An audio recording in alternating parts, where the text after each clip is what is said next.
Subscriber si Lakbot Stories na naman ngayong gabing ito. Siyempre kasama pa rin natin ang masarap at mainit-init na kape ni Lola Trinidad. Drip and steeped coffee now available po sa ating HTV merch. Pakihanap na lamang. Bukas na rin po ang ating TikTok shop at gayon na rin siyempre ang ating Shopee para makuha mo na ang mga latest o yung mga flavor na bago dyan po sa ating mga online stores. Go na agad bago maubos. Like and follow Kape ni Lola Trinidad Facebook page at syempre pinopost din natin ito sa ating Hilakbot TV Pinoy Horror Stories FB page. 3 kwento ang atin pong itatampok sa SHS. Maraming salamat mga regular silent listeners at lalong-lalo na mga channel members natin. Thank you! Mula naman ito kina Ella, si Constance at si Ria ang mga kwento na atin pong i-feature dito sa SHS. You are listening to Subscribers Hilakbot Stories, true horror stories submitted by HTV Positive listeners.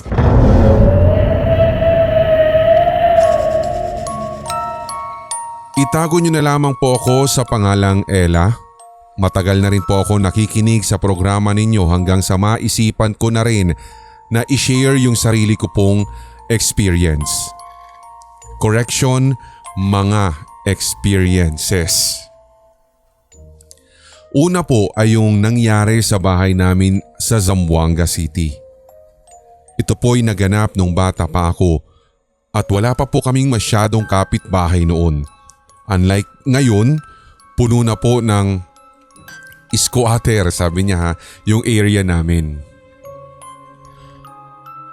Una ko pong naaalala nung high school ako, naka-double deck yung kama namin, and then kapag gumigising ako, napapansin ko po lagi na parang meron akong kagat sa balikat. Parang, babanggitin ko ha, parang chikinini po siya. Pero please note lamang wala po akong boyfriend noon. Natatawa ako, chikinini. Eto na, diretso tayo. Oy, bawal tumawa, horror to ha. Siguraduhin ko dapat seryoso tayo ngayon. So yun nga ang sabi niya, mga ilang months pa ang nagdaan. Bumalik na naman yung mga pula-pulang ito sa balat ko na para po talagang may sumisip-sip na ewan. Hanggang isang araw ay nagkaroon po kami ng bisita at ito po ay yung kaibigan ni Mama. Wala po ako sa bahay kasi noon at nasa school ako. Sabi daw nung friend ni Mama sa kanya, "Akala ko nasa school ang anak mo. Sino nandun sa kwarto?" At timing din po na pauwi na ako at nung dumating nga ako ay agad binungad sa akin ni Mama ang tanong na bakit naka-uniform pa rin daw ako. Ang buong akala niya kasi ay nakabihis na ako since kanina pa naman daw ako dumating. Sinabi ko sa kanya na kararating ko lamang at dun na po talaga napalaki yung mga mata ni Mama. Kitang-kita din po kasi niya yung pagpapawis ko, dala nga ng mabilis na paglalakad ko dahil talagang kapag uwian ay excited talaga ako, Sir Red. Napatayo yung balahibo ng friend ni Mama kasi sabi niya nakakita siya ng babaeng mahaba ang buhok at ito nga ay naroroon daw sa kwarto ko kaya ang buong akala niya ay ako na daw iyon. Another story po about the doppelganger ko sa Zamboanga ay nung nakapagtapos na ako ng college and this time ay nakahanap po ako ng trabaho sa isang spa. Isang umaga, sinabihan ako ng 2 kawork ko na nakita daw nila ako na naglalakad pauwi kahapon at naka-scrub suit tapos tinawag daw nila ako pero hindi ko sila inimik. Ako daw talaga ang nakita nila. Ultimo pagkilos daw talaga at paglalakad ay ganun na ganun. Pero sinabi kong imposible dahil sinundo ako ng tatay ko nung araw na iyon at hindi naman ako naglakad pa uwi. And take note, Hindi nila alam yung mga serye ng doppelganger ko na na-encounter ng iba't ibang kasama ko sa bahay. So, ano to? So, coincidence na nagtutugma yung mga story nila. And then maisingit ko na rin po, Sir Red, yung experience ng tito ko at ito'y naganap po between year 2000 to 2004. So bali po yung phone noon ay yung Nokia daw po na the keypad at kare-release lamang daw yung phone ng same brand na meron ng camera pero malabo pa yung pixels niya, sabi niya. Siguro yung MP mababa pa yung, 'di ba? So bagyo nung araw na iyon at since kapitbahay lamang din namin sina Tito kaya maaaring ito yung naging dahilan kung bakit meron din siyang experience. So nag-blackout po. Pipicturan sana daw ni Tito yung pinsan kong maliit. And of course, ang tanging liwanag lamang namin noon ay yung flashlight at yung kandila. So pinicturan na nga po ni Tito yung pinsan ko, kaso lang ibinaba niya agad yung phone. Kasi ganito yun talaga, Sir Red, yung mga uri ng cellphone na unang inirelease po ng nabanggit natin na brand. Sabi niya, nagpo-focus pa lamang yung cam tapos kapag ibinaba mo, syempre sahig na yung makukunan. So bali ang nangyari kasi dito, Sir Red, ay may flash yung phone niya. At yung baba ng lamesa ang nakunan niya. Pero nasindak po talaga kami sa nakita namin dahil kahit hindi po malinaw yung cam, kitang-kita po na may batang nakaupo sa baba ng mesa at nakasisigurado po kaming hindi ito yung pinsan ko. Madami pa po akong kwento, so sana po i-chill lamang po yung ilan sa mga solid HTV positive ninyong tigapakinig. Kahit nag-work o kung ano pa man, tapusin ko po muna ang iba ko pang isasubmit sa inyo, sabi niya. Salamat sa iyo, Ella. Ito ang subscribers Hilakbot Stories. So siguro malinaw naman guys yung sinabi niya, no, yung bang parang nagigets so siguro ang nai-imagine ko kasi ditong shot niya yung para bang yung para talagang gumalaw na 'di ba na ang hindi blurry, talagang gumalaw na naghalo yung halimbawa, 'di ba sabi niya yung sahig tapos parang bigla niya kasing binaba. So alam niyo na yan guys, medyo ang hirap kasi explain sa audio. Kaya ganun. So baka hindi kaya somewhat meron din. Doon ako medyo may reservation guys kasi kung iisipin nyo kung ganun talaga yung mga uri ng camera noon, talagang madali kasing sabihin na meron na nag-form, meron talagang parang sabihin natin na imahe kang nakunan, something like that. Kasi lalong-lalo na kapag mapaglaro yung ating isipan sa mga itong klaseng mga bagay-bagay, talagang konting glitch lang, konting parang puti lang ganyan, parang sasabihin na natin nag-form na yung image na isang white lady, di ba mga ganun-ganon. Kaya kayo na bahala guys, kung meron din ba kayo halimbawa na mga ganitong klase mga nakunan, just in case na na-save ninyo as in nandyan pa sa archive ninyo, sa gallery ninyo, pakisend na lang din kalakip ng inyong story sa sindakstories2008@gmail.com at nang makita natin yung mga na nakunan ninyo na something strange kumbaga at nang ipakita din natin sa mga tigapakinig natin upang nang sa ganun sila mismo yung huhusga kung gaano ka-legit ito pong mga nakunan ninyong mga imahe na ito. Okay? So next story naman po tayo. Ito naman ay galing na kay Constance at in-email din niya sa atin via sindakstories2008@gmail.com. You are listening to Subscribers Hilakbot Stories, true horror stories submitted by HTV Positive listeners. Magandang araw po sa lahat at tawagin niyo na lamang po ako sa ngalang Constance. Silent listener, simula pa po noong 2019 and this is my first time na magbahagi ng kwento dito po sa Dito po sa HS, sabi niya. High school. Sa SHS. Ako po'y tiga Cebu at laking probinsya. Alam niyo na kapag sa probinsya ka lumaki, marami ka talagang madidinig na mga kwento tungkol sa mga aswang at mga bagay na hindi nakikita ng mga pangkaraniwang mata ng mga tao.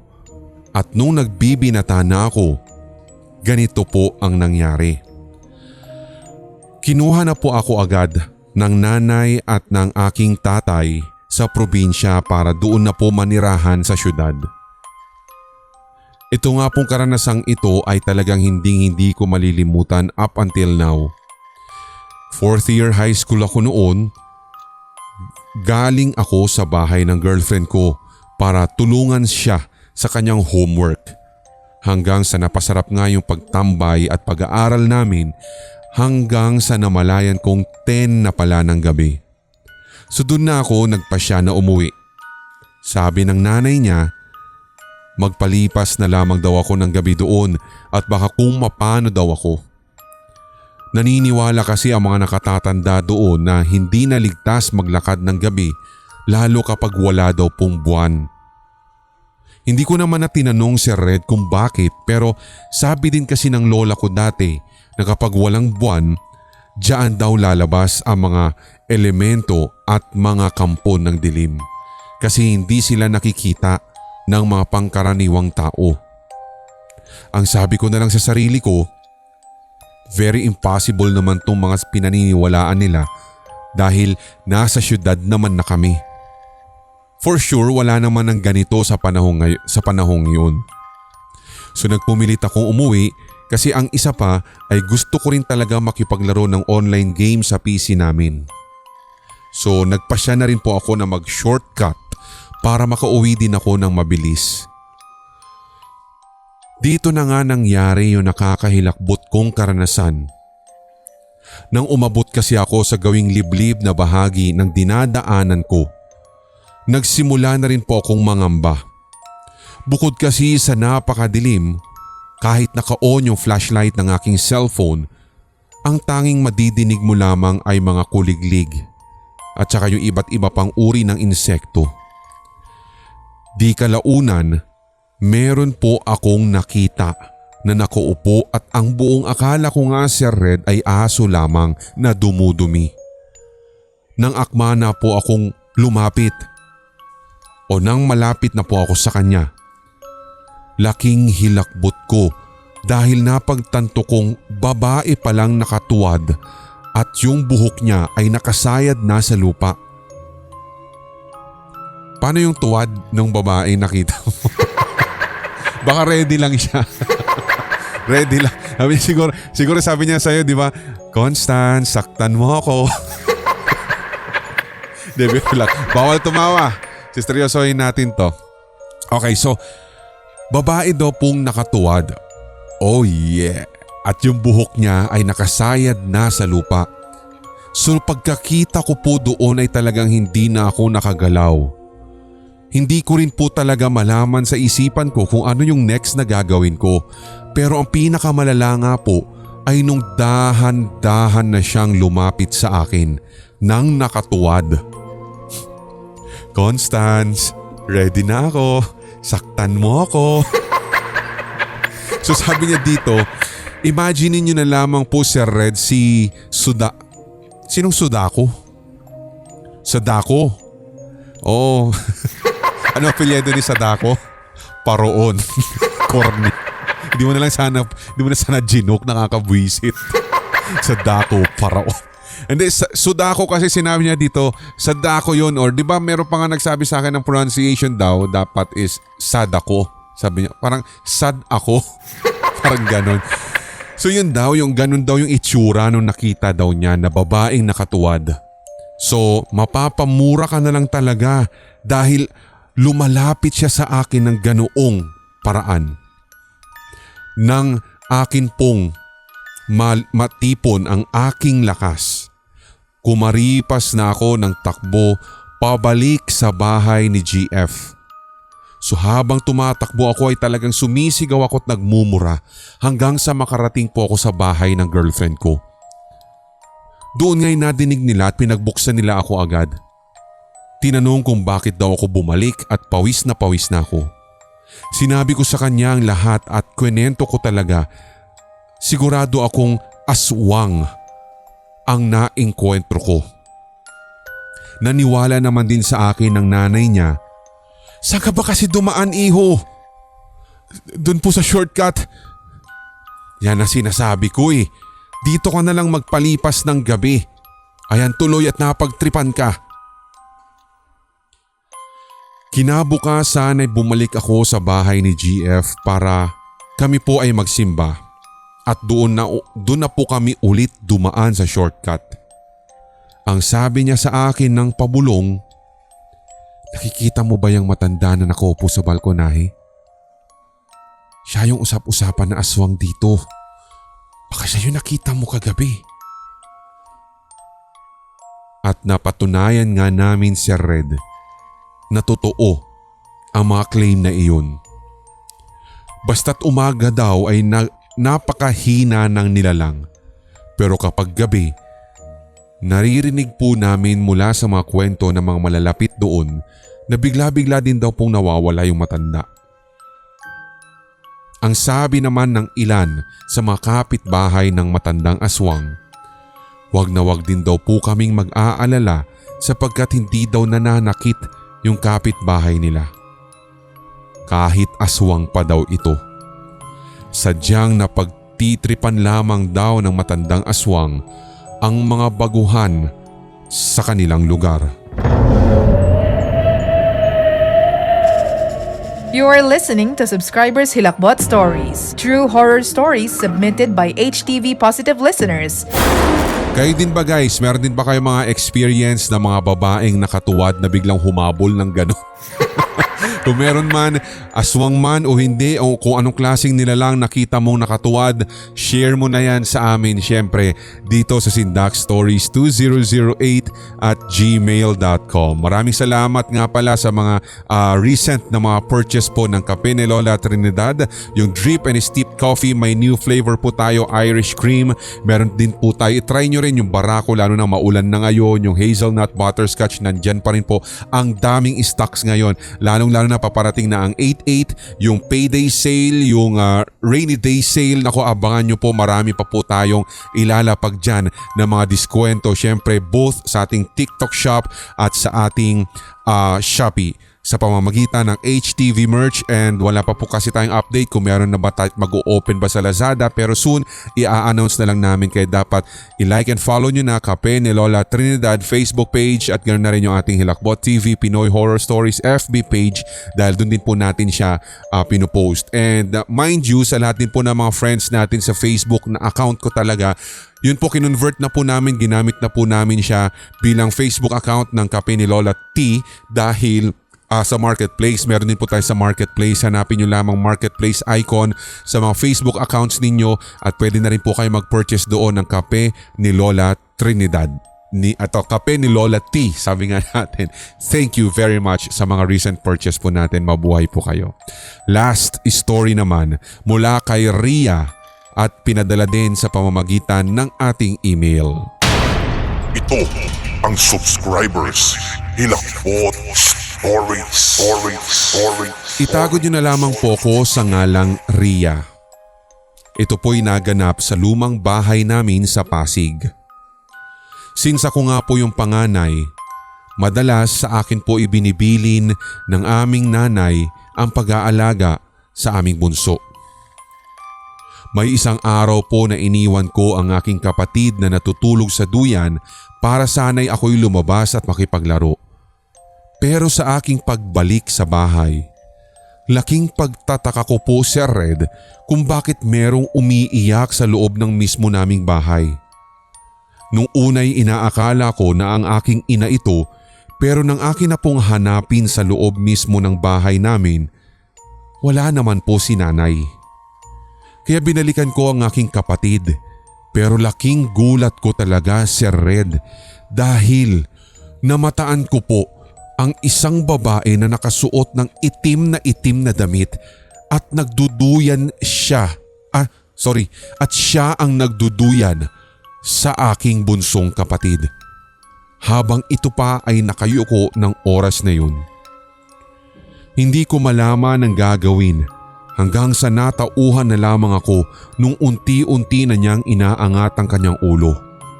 At dahil doon, kahit nasa tabi ko po siya, dali-dali kong kinuha yung aking bunsong kapatid at tumakbo talaga ako papalabas ng bahay na para bang nasusunugan.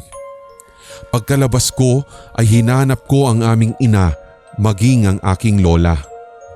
Kunento ko ang nangyari pero sa halip na ako'y paniwalaan, napagalitan pa ako kung bakit daw iniwan kong mag-isa ang aking kapatid. Sabi ng lola ko, yun daw po yung babaeng nakatira sa silong nung katabi naming bahay. Naniniwala ang lola ko na ito rin yung babaeng namatay sa isang sakit at ang akala lamang nila ay nag-aaway silang mag-asawa. Teka, parang na-confuse ako sa banda huli. So namatay sa isang sakit yung babaeng ito at ang akala ba nila lola mo ay nag-aaway lang silang mag-asawa? Asawa nung namatay na may sakit, yung nakaitim na babae, ganun ba yun? Medyo confusing. Pero sige, tuldukan na lang natin, bawasan na natin, tanggalin na natin yung akalang nag-aaway.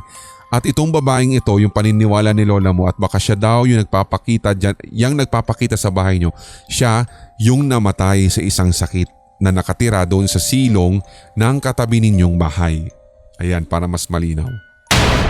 Ito ang subscribers Hilakbot Stories. Once again, maraming salamat sa ating mga channel members. Maraming salamat mga regular at mga silencers natin na mga tigapanginig ko. Kaya yung mga talagang all out na talagang maiingay, nagpaparamdam, nagpapagalaw ng baso sa kada premiere po natin, kahit iilan na lamang po kayo, basta't legit at solid, wala pong problema sa amin. May tanong, meron ba tayong GY Jones daw? Alam ko pinost na ito eh. O di ba yung sequel or prequel, sabi doon sa Facebook post natin, nakita ko yun one time. So malay ninyo, di ba? Kay GY Jones ba yun? Kay Draven Black ba yun? O kung kay Kuya Soju, hindi natin alam. Nako, abangan nyo na lamang guys. Pasensya na kung medyo, alam mo yun, may shortcoming kami nitong mga nakalipas na mga weeks at months. Sabi na natin gano'n at hindi kami regular na nakakapag-upload. Pero babawi po kami. Basta't pagtahimik kami, meron kaming ginagawa guys. Alam nyo na yan. Salamat sa mga katulad din natin ng mga kapwa natin narrator na nakikinig, napapabisita din dito at nakikinig sa ating SHS at sa mga regular episodes na nilalapag po natin sa ating channel. Thank you very much. Hanggang sa susunod po natin na SHS, visit our website redfmph.weebly.com at nang makita nyo po doon yung ating 24/7 horror radio streaming at walang iba kundi ito po yung Pinoy Horror Radio. Same through sa ating online music station ng Red FM Philippines na mapapakinggan din sa radio.org.ph. Maraming salamat guys kung nagagawin din kayo sa mga nabanggit ko po na mga links, nabanggit ko na online shop, nabanggit ko na mga website. Salamat po. Ako pong muli si Red, hanggang sa susunod po natin na SHS, tuloy-tuloy ang hawaan para wala ng galingan at lahat tayo ay solid. HTV Positive. Love you guys. May mga kwentong kababalaghan o mga karanasan kang kahilahilakbot na nagmumulto sa iyong memorya? Ibahagi na yan sa pamamagitan ng voice message o kaya i-type at i-send sa sindakstories2008@gmail.com. Maaari ring i-private message sa Hilakbot TV Facebook page. Ating pagkwentuhan ang inyong real paranormal experiences kasama si Red. Lunes at Biyernes, ito ang Subscribers Hilakbot Stories.